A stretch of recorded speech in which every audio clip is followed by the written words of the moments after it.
Delhi NCR में भूकंप के तेज झटके करीब 10 सेकंड तक महसूस किए गए झटके। सुबह 9:04 पर आया भूकंप। दिल्ली, नोएडा, गाजियाबाद में भूकंप के तेज झटके। डरकर घरों से बाहर निकले लोग। हरियाणा में था भूकंप का केंद्र। जी हां, आपको बता दें, दिल्ली एनसीआर में भूकंप के तेज झटके महसूस किए गए हैं। बताया जा रहा है कि इस भूकंप का केंद्र हरियाणा था और इसी वजह से गुरुग्राम और तमाम जो इलाके हैं, रोहतक, फरीदाबाद, यहां पर भी भूकंप के तेज झटके महसूस किए गए हैं। गुरुवार सुबह अचानक से आए भूकंप से लोग डर गए, सहम गए और इसी वजह से लोग अपने घरों से बाहर निकल आए। आपको बता दें, दिल्ली एनसीआर में लगातार बारिश हो रही है और बारिश के बीच जिस तरीके से गुरुवार को भूकंप आया है और जिस तरीके से भूकंप के झटके लोगों ने महसूस किए हैं, इसी वजह से डर कर लोग अपने घरों से बाहर आ गए।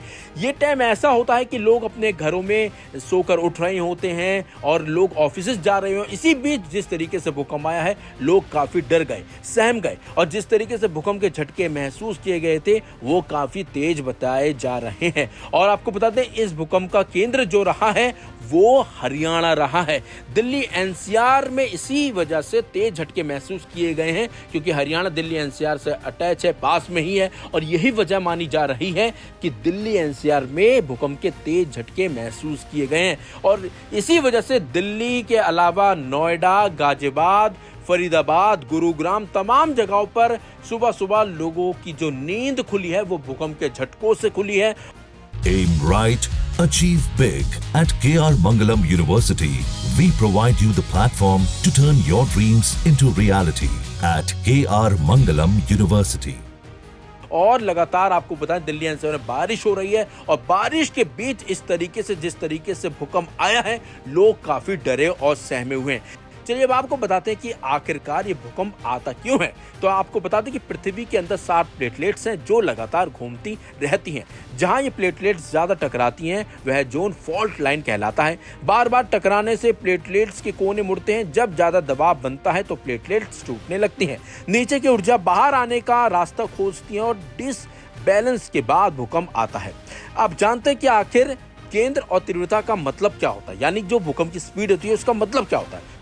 भूकंप का केंद्र उस स्थान को कहते हैं जिसके नीचे प्लेटलेट्स में हलचल होती है। इस स्थान पर भूकंप का कंपन ज्यादा होता है। कंपन की आवृत्ति जो जो दूर होती जाती है, इसका प्रभाव कम होता जाता है। फिर भी यदि रिएक्टर स्केल पर 7 या इससे अधिक की स्पीड वाला भूकंप होता है तो आसपास के 40 किलोमीटर के दायरे में झटका तेज होता है।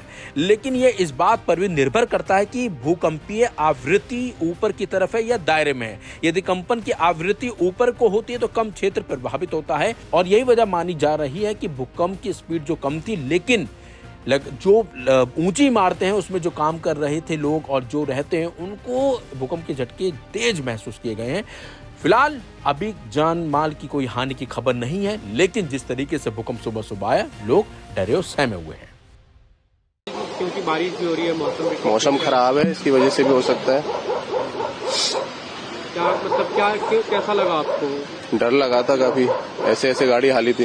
गाड़ी में आप बैठे? हाँ, मैं गाड़ी में बैठा था, गाड़ी हिली थी। तेज झटके महसूस? हाँ, काफी तेज था। काफी तेज था। हाँ जी। अभी क्योंकि बारिश भी हो रही है, मौसम भी ठीक नहीं है, तो क्या ऐसे में लगता है कि भूकंप आना तो ठीक नहीं है? भूकंप आना ठीक नहीं है, तो प्रकृति के लिए भी बहुत खराब है और इंसानियत के लिए भी खराब है।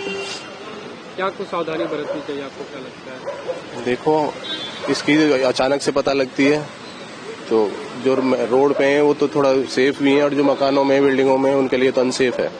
अभी थोड़ी देर पहले भूकंप आया था, फील हुआ? जी, फील हुआ हल्का। क्या ज्यादा झटका था, कैसा? नहीं, नॉर्मल था, मैं मीडियम, हल्का फुल्का। लेकिन फिर भी क्या मन में डर तो होता है कि भूकंप आए? हल्का फुल्का डर लगा, बाकी अपनी सेफ्टी रखनी चाहिए। आप यहाँ पे खड़े हैं, आपके पेड़ सब है, तो डर लगता है ना, खुले में लोग जाते हैं? हाँ, खुले में जाते हैं। अभी तो कोई है नहीं, अब चला गया पूरा। घरों में जो लोग हैं उनके लिए आपको लगता है? बस अपनी सेफ्टी रखें, घर से बाहर निकल के खुले एरिया में जाए आप लोग, बस इतना कहना चाहिए।